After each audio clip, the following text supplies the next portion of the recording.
Hi guys, andito na naman ako sa kusina at ako'y nag-prepare ng aking lulutuin. Ito ang request ni kamahalan. Ito ang request ng asawa ko na gusto niyang iluto ko, yung manok na may potato. And then minarinate ko yan guys, yung chicken sa sa bawang at paminta. Ayun, yun lang. Bawang at paminta, may asin. Tapos nilagay ko na siya dito sa aking paglulutuan. And then nag-cut ako ng potatoes. So ayan, may potatoes. At gusto ko siyang lagyan ng ng maraming onion dito sa ibabaw guys. Dati gumagawa ko nito na nilalagyan ko ng kamatis na slice din. Tapos may carrots at may beans. Pero ngayon lang guys, patatas at onion lang ang ilalagay ko dyan sa ibabaw. Walang kamatis. So, ayan ang ginagawa ko guys. So, lagyan ko siya ng maraming onion. Kasi masarap yan guys, maraming onion. And then, mamaya, tatakpan ko yan ng aluminum foil. At sa oven natin yan lulutuin guys. So, ayan. Maraming onion. Chicken with potatoes.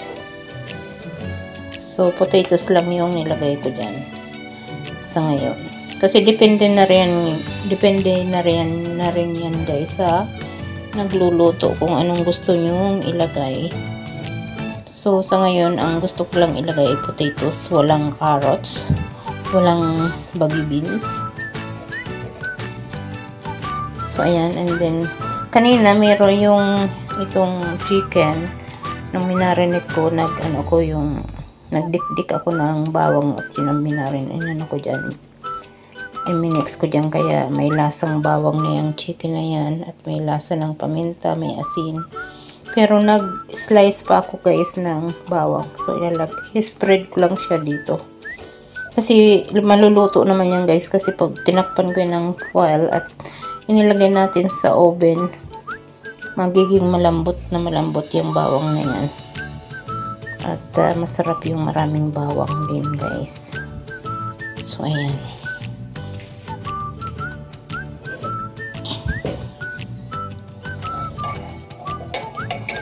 So, ayan, nalagay ko na lahat. Lagay ko na lahat ang onion. And dagdagan ko siya ng black pepper powder. Dagdagan ko siya ng black pepper. Masarap din ang maraming paminta. Basta yung asin ay konti lang, katamtaman lang ang asin. Pag paminta, okay lang na marami guys. Ayan, konting salt dito kasi ayaw natin siyang maging maalat, so konti lang yung salt. And then meron ako ditong tinunaw na chicken cubes. So ayan ang ilalagay natin guys diyan, yung ating tinunaw na chicken cubes.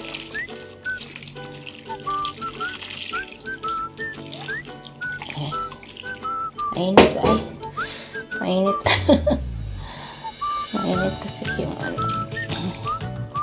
So ayan, nilalagyan ko rin ng konting cooking oil. So ayan, nilagay ko dito yung cooking oil sa maliit na baso kasi malaki yung lalagyan. Lagyan ko lang ng konting cooking oil guys. Ayan.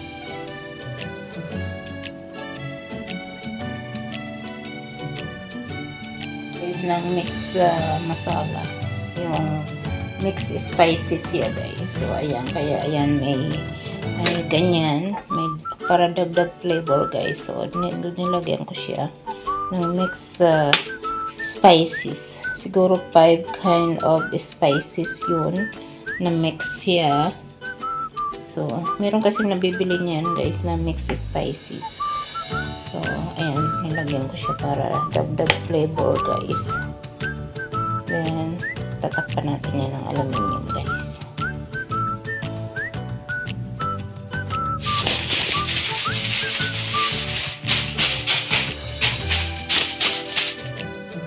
So, mamaya na, guys, papasok natin siya sa oven. So, tingnan natin mamaya, pakaluto.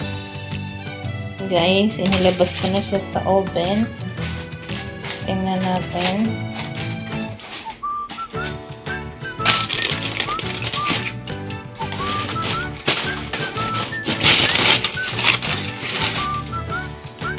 So, ayan siya, guys. Kunti na lang yung sabaw niya, and then ipapasok ulit natin siya, guys, sa oven, and then sa bandang taas naman ang apoy na i-open natin. So, para medyo masunog-sunog yung ibabaw, guys. So, ipasok ulit natin sa oven at sa taas natin buksan ang apoy.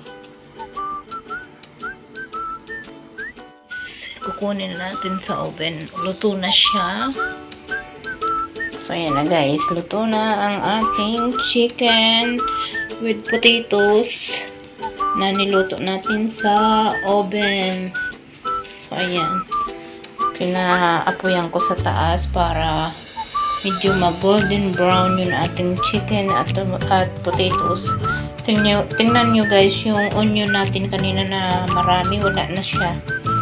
Kasi, natunaw na siya, guys. So, ayan, may konti na lang yan nasa sabaw. Para naman hindi masyadong dry ang ating ulam. Ayan, guys, yung onion, ganyan na siya. Ayan. So, ayan, guys, ang ating ulam for today. Chicken with potatoes cooked in the oven.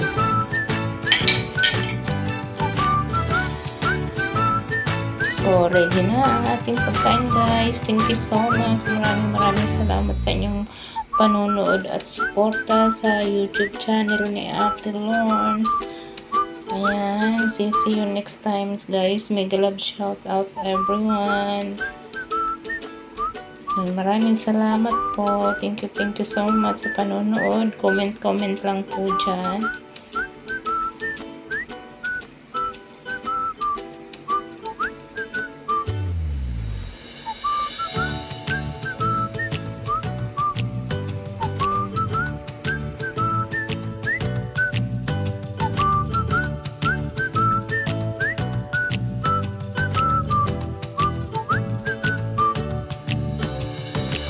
Kain na, guys.